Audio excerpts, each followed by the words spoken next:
오늘은 수요 기도의 밤,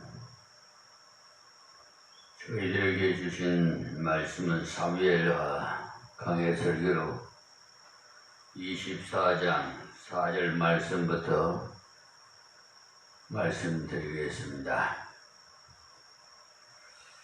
왕의 명령이 요압과 군대 장관들을 재촉한지라. 요압과 장관들이 이스라엘 인구를 조사하려고 왕의 앞에서 물러나서 이 말씀은 요압이 신앙에 입각한 바른 말로서 다윗에게 직언했으나 다윗은 그의 충고를 받아들이지 않고 그대로 인구 조사를 시행할 것을 그런 명령을 하자 요압과 신하들이 그 명령을 받고 돌아갔다는 것입니다. 이때의 그 자세한 상황을 기록하고 있는 역대상 21장을 다시 참조해 보시면 요압이 왕의 명령을 믿게 여겨 레위와 베냐민 사람은 계수하지 아니하였더라. 이렇게 역대상 21장 6절에 말씀하셨습니다. 그러니 아무리 왕의 명령이라고 할지라도 하나님의 뜻에 합당하지 않는 것을 명함으로써 신하들이 진실하게 따라주지 않았다는 것입니다. 우리가 부모님의 말씀을 다 순종해야 되겠죠. 그런데 무조건 순종하라는 게 아니에요. 주 안에서 순종하라. 즉 말해서 예를 들어서 부모님이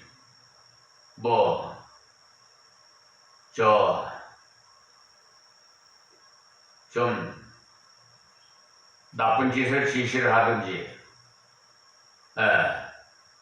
교회를 다니지 말라고 하든지 그런다면 그걸 순종할 수가 있겠습니까? 주 안에서 순종해야 돼요.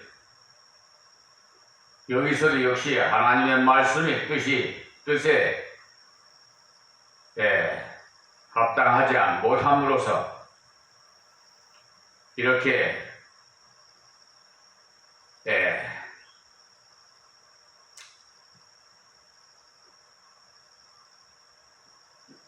말씀대로 순종하지 않은 것을 알 수가 있죠. 그러니 우리가 모든 일의 동기가 하나님의 뜻에 부합되지 않은 경우에는 많은 인력과 경비를 소모하고도 소기의 목적을 달성할 수가 없는 것입니다. 왜냐하면 함께 일하는 사람들도 하나님의 뜻대로 진실하게 일을 해주지 않는다는 것입니다. 이때도 왕이 권위로 재촉함으로써 명령대로 시행했으나 적당하게 생략해버리는 등 눈가림식으로 일을 했기에 인구조사의 결과가 엉터리로 그냥 통계가 나왔으니까 그야말로 헛된 것이 되고 말았던 것이죠. 자, 5절 말씀에 요단을 건너 갓 골짜기 가운데 성읍 아로엘 우편 곧 아셀 맞은편에 이르러 장막을 치고 했는데, 그래서 인구조사에 필요한 수행원들을 데리고 요단강 건너편으로 조사하기 시작했다. 이 말씀이 6절에 길르앗에 이르고 다윗 후시 땅에 이르고 또 다냐 안에 이르러서는 시돈으로 돌아서 7절에 두로 견고한 성에 이르고 휘 사람과 가나안 사람의 모든 성읍에 이르고 유다 남편으로 나와서 브엘셀바에 이르니라. 자, 여기서 시돈과 두로는요, 스로보닉의 지역으로서 이방 땅인데 다윗의 그 시대의 영토를 확장시켜 나감으로써 두로와 시돈 지역까지 다 다윗의 나라에 포함되어 있었습니다. 그래서 이 지역까지 포함시켜서 인구조사를 했기 때문에 역대상 21장과 사무엘하 24장에 그 통계 숫자가 다르게 나와 있습니다. 그러니까 이러한 차이점에 대한 것은 한쪽은 이방인의 수요도 포함시켰고 다른 한쪽에서는 이방인의 숫자를 제외시킨 결과 나타난 것이 역대상에 110만 그리고 사무엘하는 80만으로 서로 다른 기록이 나왔습니다. 그것은 바로 역대상은 주로 다윗 왕의 치세에 초점이 맞춰서 있는 행정적인 면에 대한 기록이고 여기에 나오는 사무엘하는 주로 다윗 왕에 대한 하나님의 은총을 중심으로 하는 신령한 면을 다룬 기록이므로 이것을 전제로 해서 읽어나가면 이해하는 데 착오가 없을 겁니다. 이렇게 이방 지역까지 다 조사를 하느라고 많은 수고를 했다는 것이죠. 8절 말씀에 저희 무리가 국중을 두루 돌아 9달 20날 만에 예루살렘에 이르려. 그러니까 인구조사원들이 다윗의 나라 전국을 두루 돌아 거의 10개월에 걸쳐서 많은 수고를 하고 조사를 마무리하고 예루살렘으로 돌아왔던 것입니다. 요사이 같으면은 컴퓨터를 이용함으로써 인구조사도 단시일에 효율적으로 할 수 있습니다만 그 당시에는 많은 인력을 동원해갖고 전국을 돌아다니며 통계를 냈으니까 인력과 그에 상응하는 정부도 많이 소모해 되는 것이죠. 그러니까 많은 수고와 체력을 소모했으나 그 일의 결과는 오직 헛된 일에 불과했던 것은 하나님을 신뢰하지 않는 인간의 교만은 이러한 결과를 초래하게 됩니다. 우리가 전도를 하더라도 교만한 마음으로 하게 되면 아무런 가치가 없는 헛된 일에 불과하고 하나님의 일에는 교만한 마음으로 하면 자신에게나 하나님의 교회에 아무런 유익이 없는 것, 헛된 일이 불가한 것입니다. 그래서 우리는 언제나 하나님 앞에서 겸손함으로 하나님의 뜻을 따라서 믿음으로 일을 행함으로써 일이 결국에 있어서 수고의 가치가 따르게 되는 것이죠. 그러니까 하나님 앞에서 다윗이 교만해서 자기를 과시하고자 일을 함으로써 많은 수고와 많은 재력과 많은 시간을 투자한 일의 결과가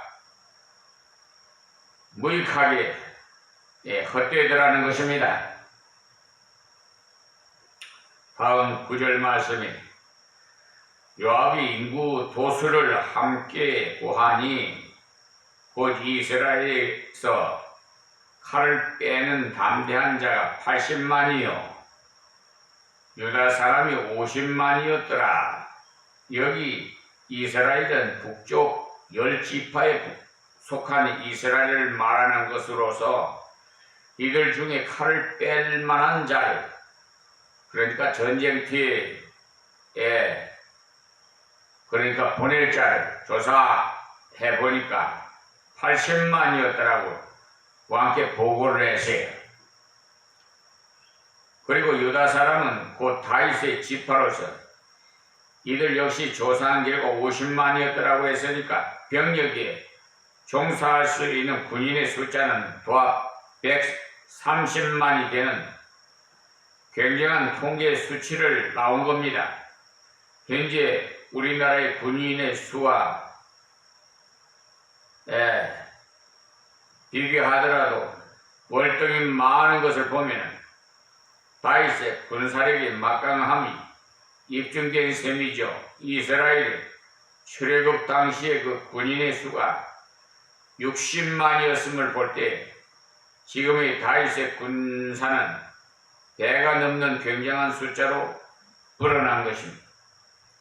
이때 이 상당한 군인의 수를 보고받은 다윗은 한껏 교만으로 부풀었을 것입니다. 그러나 다윗은 인간의 세력을 과시하는 그 교만도 잠깐이었고요. 즉각적인 자책으로 잘못을 깨닫게 되었습니다. 자, 10절 말씀에 다윗이 인구 수를 조사한 후에 그 마음에 자책하고 여호와께 아뢰되 내가 이 일을 행함으로 큰 죄를 범하였나이다. 여호와여 이제 간구하옵나니 종의 죄를 사하여 주옵소서. 내가 심히 미련하게 행하였나이다 하니라. 그러니 다윗의 신하가 인구조사 보고를 다 마치고 나니까 당장에 그의 마음 가운데 자책이 왔어요. 이것이 바로 성도된 표시로서 하나님의 성령이 감동하심으로써 하나님 앞에서 자신의 죄를 깨닫게 되었던 거죠. 그가 인구조사를 실시한 동기가 하나님을 의지하지 않고 교만한 자신의 세력을 과시한 것이었으므로서 하나님 앞에 큰 죄를 범한 것을 깨닫고 심히 미련한 헛된 일을 행했음을 하나님 앞에 회개했던 것입니다.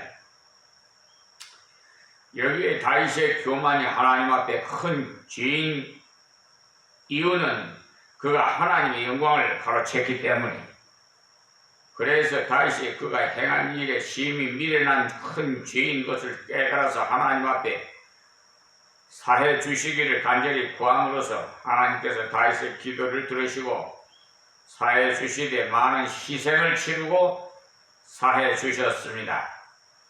그것은 다윗이 행한 인구조사의 헛된 것을 가르쳐 주시고 또한 이스라엘 백성의 그 교만도 꺾으심으로써 하나님을 의지하지 않고 아무리 군인이 수요가 많더라도 무익한 것임을 교훈하시고자 7만이라는 엄청난 숫자의 백성들이 전염병으로 죽게 되는 채찍을 때리셨던 것입니다.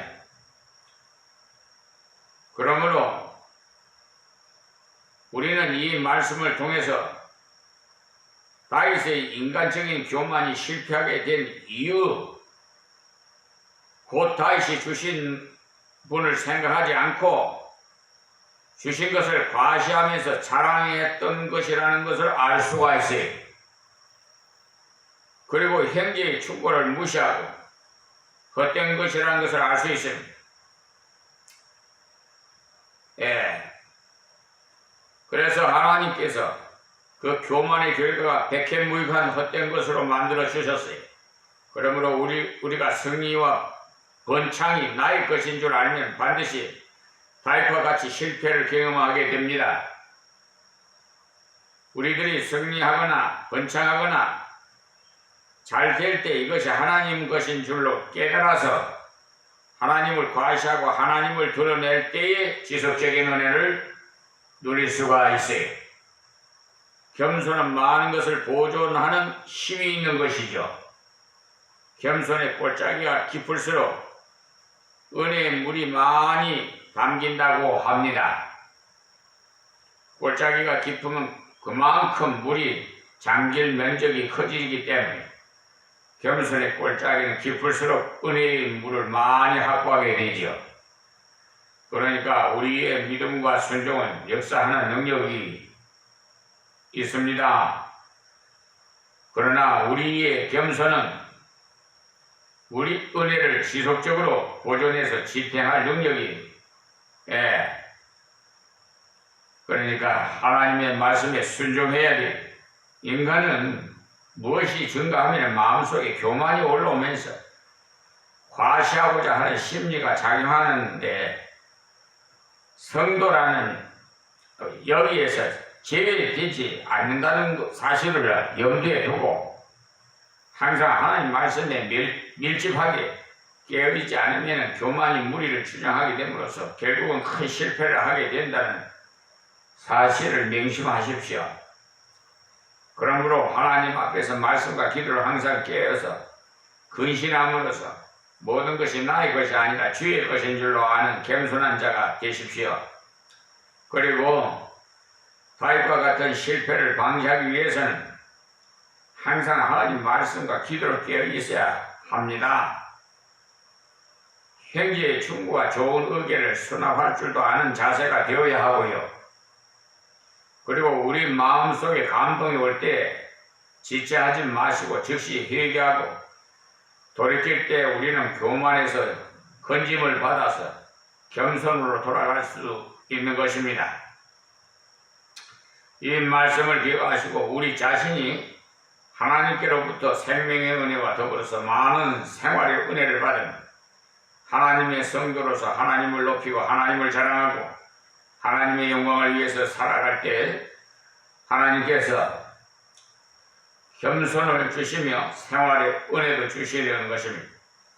그러나 주신 하나님을 등한시하고 주신 것에만 집착해서 그 주신 것을 좋아하고 과시할 때는 이와 같은 교만에 빠지는 혹독한 실패를 경험하게 되는 것입니다. 이 사실을 기억하시고 우리는 하나님 앞에서 받은 바 은혜를 감사하고 받은 바 은혜를 하나님의 것인 줄 아는 올바른 자각으로 하나님을 드러내고 자랑하는 자가 되어서 하나님의 은혜를 지속적으로 누리는 저와 여러분이 됩시다. 할렐루야. 그리고 다음 이렇게 말씀을 이어서 11절에 다윗이 아침에 일어날 때 여호와의 말씀이 다윗의 선견자 된 선지자 가데께 임하여 가라사대. 이 말씀을 보면 하나님 앞에서 다윗이 즉시 부족을 깨닫고 회개했으나 역시 하나님 쪽에서 말씀이 있어야 한다는 사실을 알 수가 있는 것입니다. 하나님 쪽에서 분명한 말씀이 있어야만 올바른 회개를 할 수가 있고 또한 그 회개를 통해서 자신이 확실한 안식을 얻을 수가 있게 되는 것이죠. 그래서 여기에 다윗은 자기 방법대로 자책하고 회개했습니다만 하나님의 말씀의 확증이 없을 경우에 심령의 사죄의 확신도 없을 뿐만 아니라 심령의 평강이 없습니다. 우리가 부모님께 잘못해서 간절히 용서를 빌 때 부모님 쪽에서 시종일관 묵묵부담으로 나의 잘못을 용서하겠다는 그런 확증을 말로 표현해 주지 않으면 나는 여러 가지 방법으로 용서를 구하고 빌었을지라도 그 용서가 효과를 발휘해서 앞으로 나를 올바른 안목으로 새롭게 봐주실는지는 도대체 알 수가 없는 것이죠. 다윗이 앞에서 자책하고 그러니까 하나님께 아뢰고 간구하고 큰 죄를 사하여 주시기를 기도했습니다만 하나님께서 가시라는 선지자를 보내셔 말씀을 주심으로 확실하게 회개를 이루도록 만들어 주셨던 것입니다. 지금도 마찬가지인데 여러분들이 혹 어떤 범죄를 하거나 부족해서 넘어졌을 때 말씀에 부딪혀서 깨달아 회개하는 것이 가장 올바른 회개인 것입니다. 하나님의 교회에서 설교를 듣다가 말씀에 부딪힐 때 인간적인 생각으로 받아서 섭섭하게 생각하는 등 감정에 사로잡히는 그런 자세는 지양해 나가는 게 자신에게 유익합니다. 제 설교는 보통 꽃갱이 같은 설교라서 시청하시는 분들이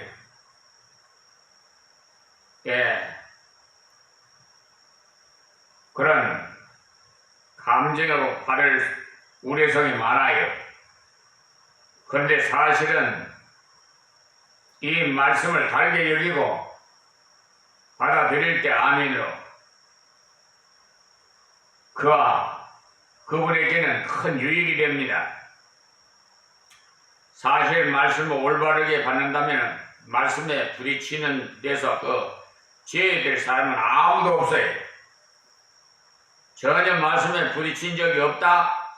이 사람은 성경에도 한 사람도 없다고 말하는 완벽한 인간인 것입니다. 예?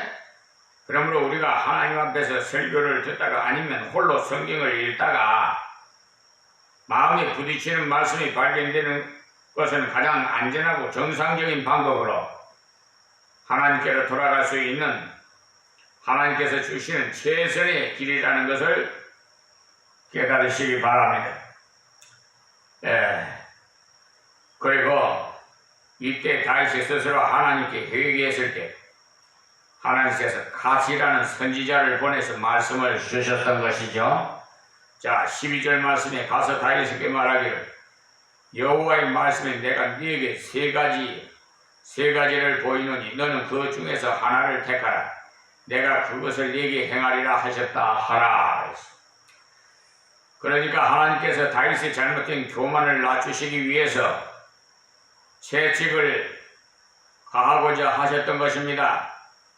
대개 보면 교만에서 한껏 높여졌던 사람이 단번에 꺾여서 낮아지는 경우는 참으로 드물어요. 바로 이 교만은 단번에 쉽게 꺾어지지 않는다는 사실입니다.